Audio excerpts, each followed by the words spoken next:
bienvenue sur la chaîne de CGB 24 TV Universel. Nous vous présentons votre émission que vous attendez tous, l'émission Œil sur la politique. Nous avons en face de nous M. Sossin Stamba, un leader de l'opposition congolaise qui n'est plus à présenter. Bonjour M. Sossin Stamba.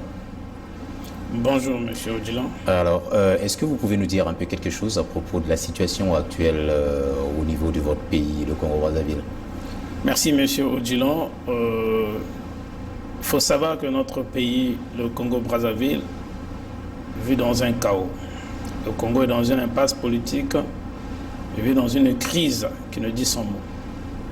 Les bombardements continuent dans la région du Pôle. Les viols de nos mamans continuent dans la région du Pôle. Le Pôle aujourd'hui est sous occupation militaire. Le Pôle est assiégé par des militaires. Les Congolais vivent dans la peur. De Brazzaville, en passant par Dolisie jusqu'à Pointe-Noire, dans chaque recoin du Congo, les Congolais vivent dans la peur. Le Congo est au port d'un chaos. Et si le chef de l'État ne fait pas un geste en faveur de la paix et du dialogue, ce conflit du pôle que nous sommes en train de vivre depuis plus d'1 an risque de se généraliser sur toute l'étendue du territoire national. En clair, M. Odjilan, le Congo va très mal, les bombardements continuent dans le pôle, le Congo vit dans un chaos. Le Congo vit dans un chaos, c'est vrai, c'est ce que vous dites. Et je pense que dans les dernières vidéos, ou bien dans les dernières interviews, vous avez eu à lancer un message de paix au président de la République du Congo. C'était un message de paix pour les populations de la région du Pôle et vous avez même appelé à des négociations de paix entre votre leader du parti politique, qui est M. Ntoumi, et le président de la République. Est-ce que vous avez une suite par rapport à cette situation? Parce qu'il me semble que vous n'êtes pas le seul à lancer ce message, parce que nous avions même suivi M. Gaston, qui est en France, qui est aussi le représentant du pasteur Ntoumi là-bas, qui a fait le même message. Alors, nous aimerions un peu savoir si on peut encore espérer une sortie de crise pacifique par rapport à cette situation du pôle. Merci M. Odjilan. Éventuellement, dans son dernier message, le révérend pasteur Ntoumi avait appelé à la paix et au dialogue. Il a toujours prôné le dialogue, l'unité nationale et la paix. C'est ce qu'il a fait lors de son message à la nation le 31 décembre. M. Gaston Sambanitou, qui est aussi le représentant du révérend pasteur Ntoumi en Europe, a martelé le même message de dialogue et de paix. M. Sossin Kongodila Samba, le chef de file de l'opposition congolaise au Canada, a martelé le dialogue et le message de paix. Nous avions lancé ce message. Vous savez, la vie politique est un cycle. Dans le passé, nous avons connu des conflits dans notre pays. Nous avions trouvé un consensus bilatéral. Aujourd'hui, nous en appelons encore au chef de l'État congolais, même si nous savons comment il est devenu congolais. Mais nous lui demandons d'être au-dessus de la mêlée et de ne pas écouter ses protagonistes, ses collaborateurs qui ne veulent pas la paix et le dialogue. Il doit être au-dessus de la mêlée. Fulbert Youlou disait ceci dans son livre Page Noire: reconnaître ses fautes, c'est le début de la sagesse et de la vérité. Ecclésiaste avait martelé en disant ceci: écoute et sagesse sont les qualités des grands chefs. Aujourd'hui, si vous voulez aller loin, il faut avoir l'écoute. Donc, le chef de l'État congolais doit écouter ce message de paix que le révérend pasteur Ntoumi est en train de marteler, que les vrais collaborateurs du révérend pasteur Ntoumi sont en train de marteler. Nous voulons la paix et un consensus bilatéral pour une sortie pacifique dans le pôle. Aujourd'hui, ils appellent à une concertation à Ouesso qui aura lieu le 4 mars.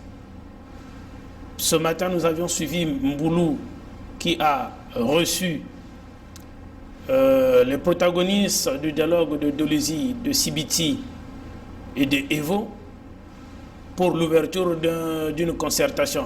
Nous disons ceci, vu que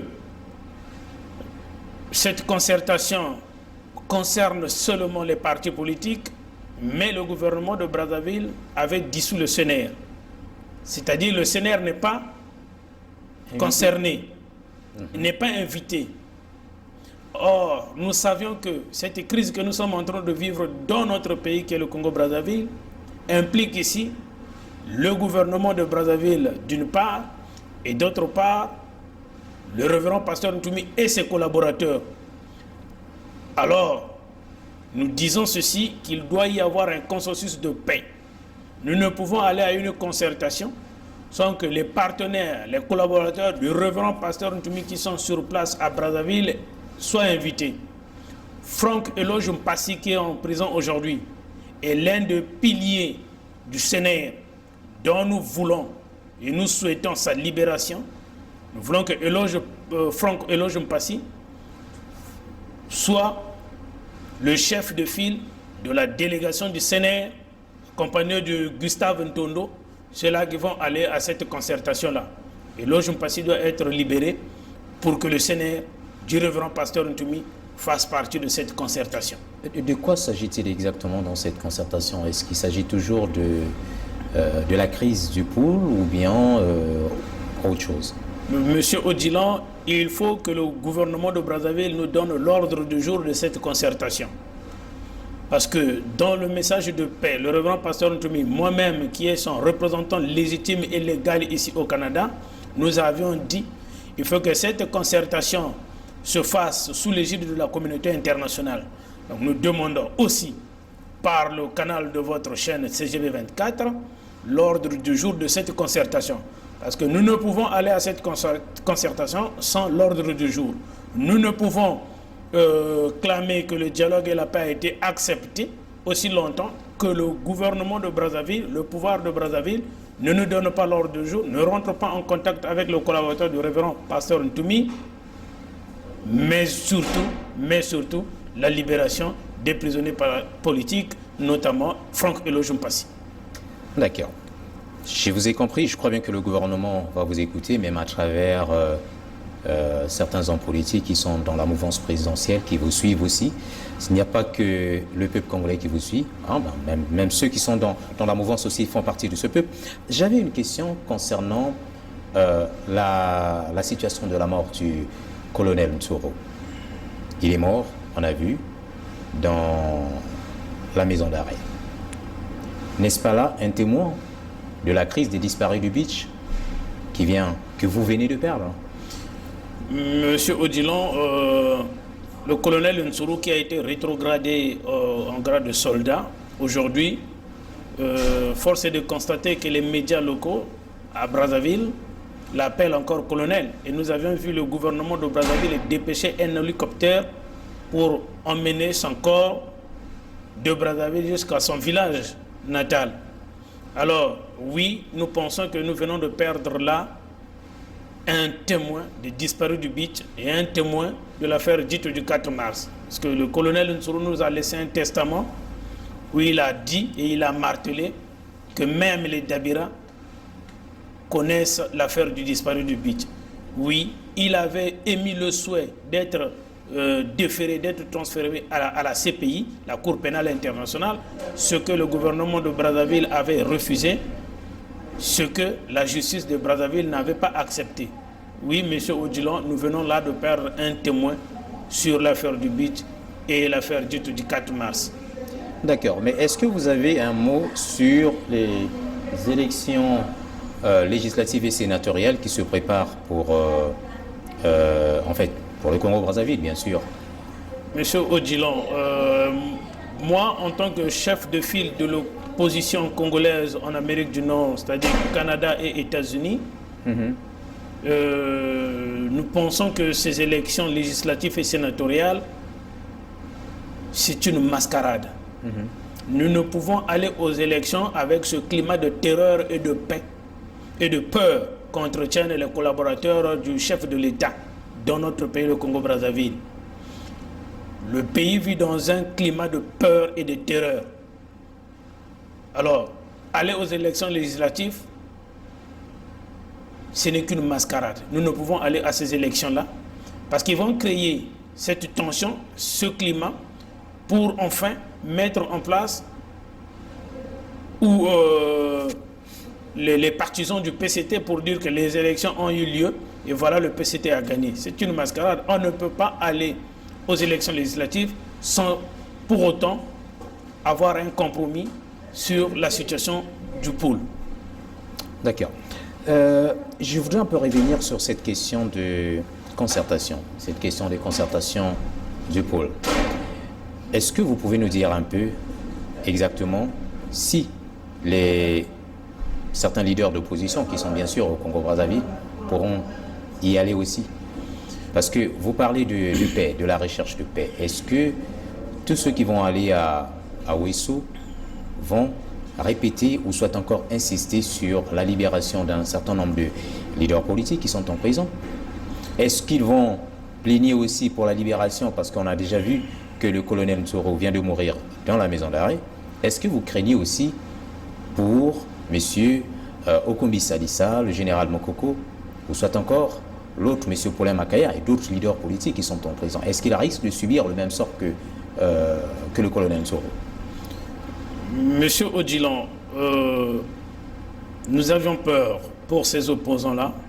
Nous avions peur pour Paulin Makaya, nous avions peur pour le général Jean-Marie Michel Mokoko, nous avions peur pour le révérend pasteur Ntoumi. J'aimerais ici dire quelque chose. Vous savez, le jour où le pouvoir de Brazzaville va mettre la main sur le révérend pasteur Ntoumi, sachez-le bien que le révérend pasteur Ntoumi ne subira pas le même sort que Jean-Marie Michel Mokoko ou Okombi Salissa, c'est-à-dire j'étais en prison. À ma connaissance, ils vont le décapiter, ils vont le tuer, tout simplement. Pourquoi dites-vous cela? Parce que le révérend pasteur Ntoumi, aujourd'hui, est le seul opposant qui tient tête au pouvoir de Brazzaville. Nous l'avions vu. Le révérend pasteur Ntoumi n'a pas accepté. Le révérend pasteur Ntoumi, aujourd'hui, est le seul qui est pourchassé par les hélicoptères de combat. Toute une armée.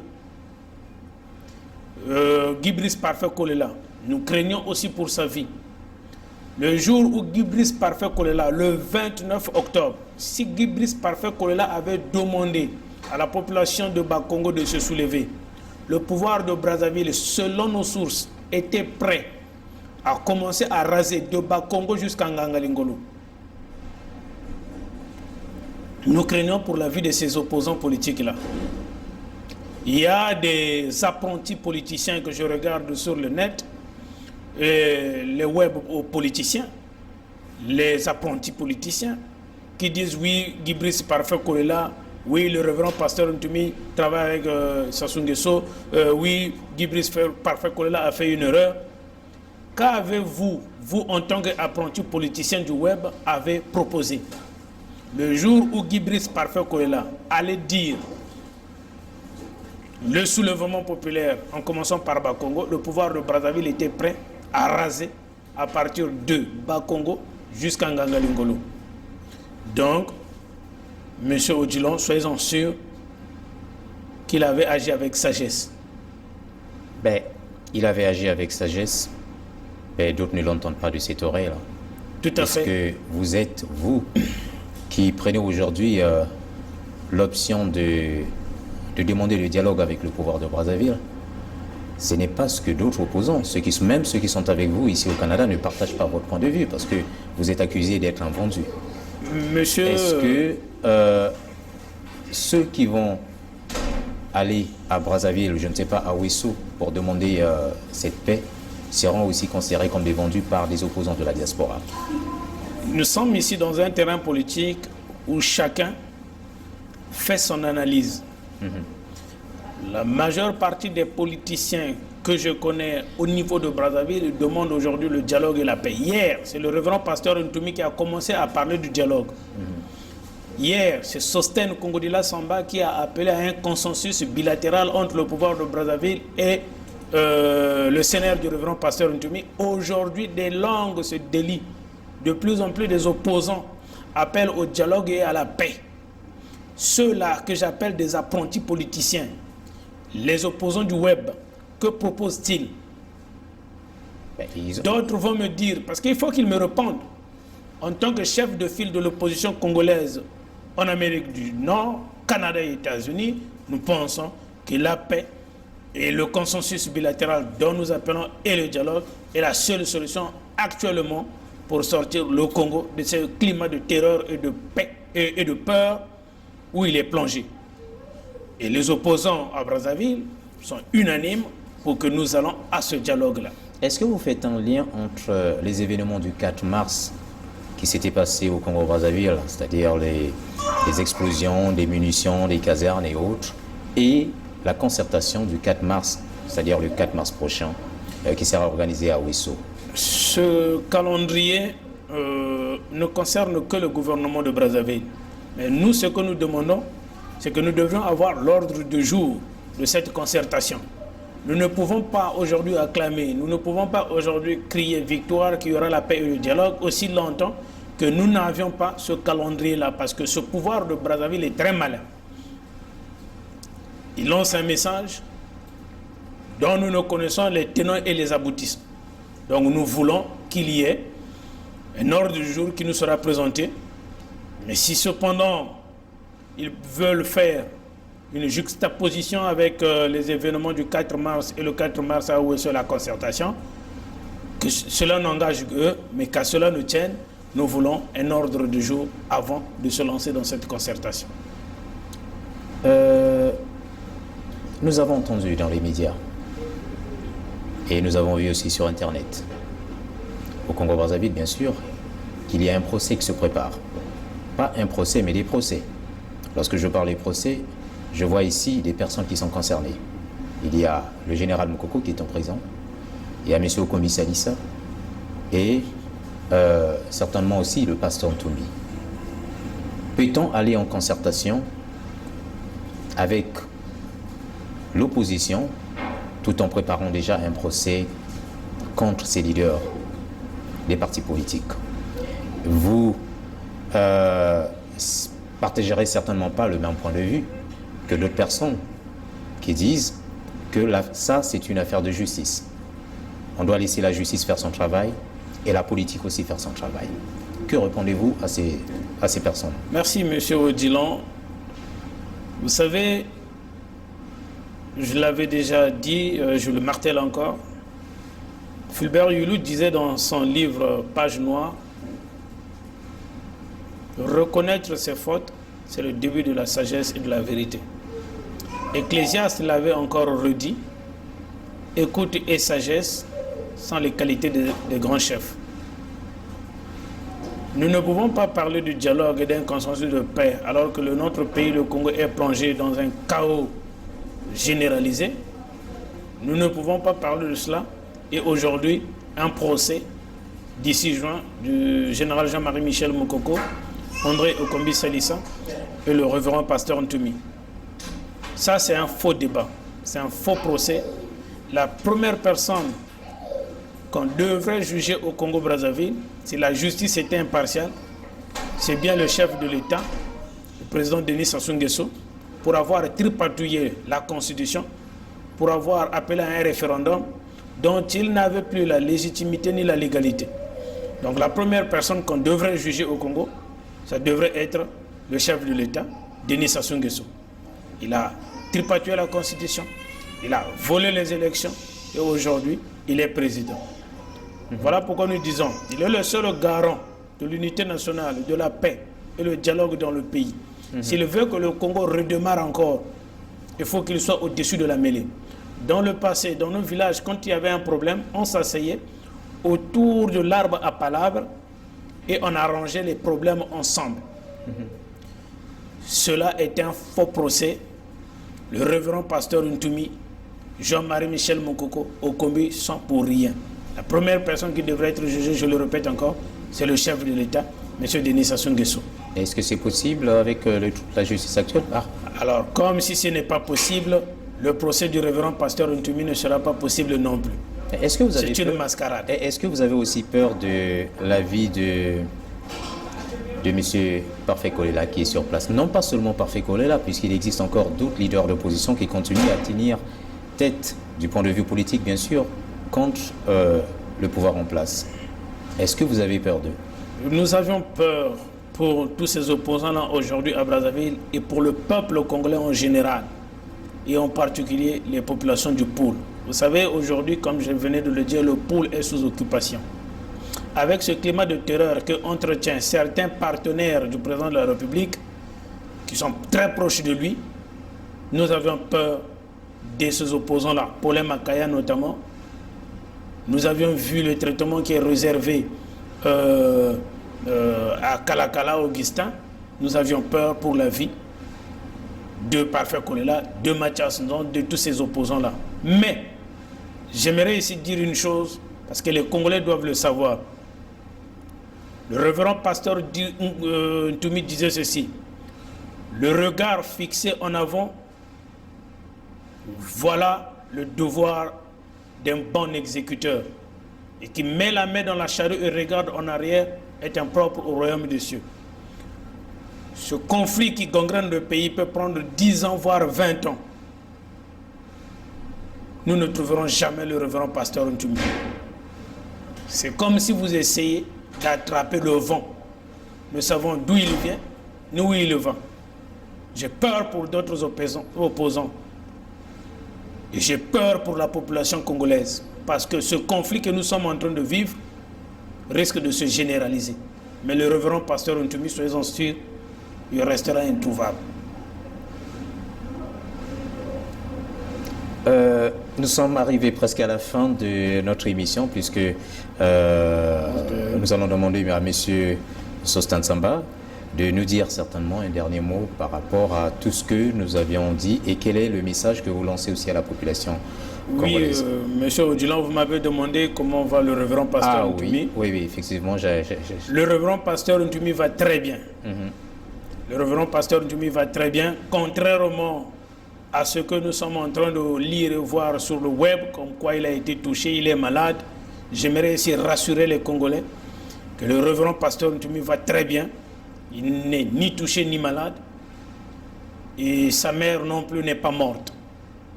Cependant, il est déçu du comportement de certains qui se disent ses collaborateurs, mais qui s'alignent encore avec les partisans, nos adversaires.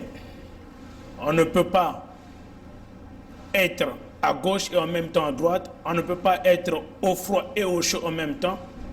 Le monde est régi par deux forces, le bien et le mal, le jour et la nuit, le soleil et la lune. Soit tu es froid, soit tu es chaud, mais tu ne peux pas être les deux au même moment. Le révérend pasteur Ntoumi va très bien, mais il est déçu du comportement de certains de ses collaborateurs qui s'affichent sur Internet avec les partisans du pouvoir en place. Mais soyez-en sûrs, j'ai eu le révérend pasteur Ntoumi en tant que son représentant, je vous l'avais dit depuis longtemps, le représentant du révérend pasteur Ntoumi, ici en Amérique du Nord, c'est bien Sosthène Congo-Dila Samba, et je suis le chef de file de l'opposition. Le seul message que nous pouvons adresser au peuple congolais: soyez forts. L'avenir nous appartient. Le Congo nous appartient tous. Le Congo n'est pas la priorité d'un groupe de gens. Le Congo n'est pas l'apanage d'une ethnie, mais c'est pour tous les Congolais. Nous avions demandé un consensus de paix pour sortir de cette crise et nous attendons que le pouvoir de Brazzaville, le chef de l'État, fasse un geste pour apaiser ces tensions dans notre pays. Pour ne pas que ce conflit se généralise. Peuple congolais et vous tous qui aurez l'occasion d'écouter cette vidéo, recevez les salutations du révérend pasteur Ntoumi,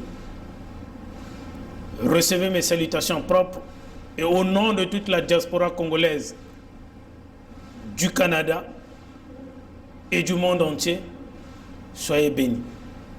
Merci, Monsieur Sossin Samba. C'était un plaisir de vous recevoir sur le plateau de CGV 24 TV Universel. Et donc, à nous revoir certainement à la prochaine occasion. Au revoir.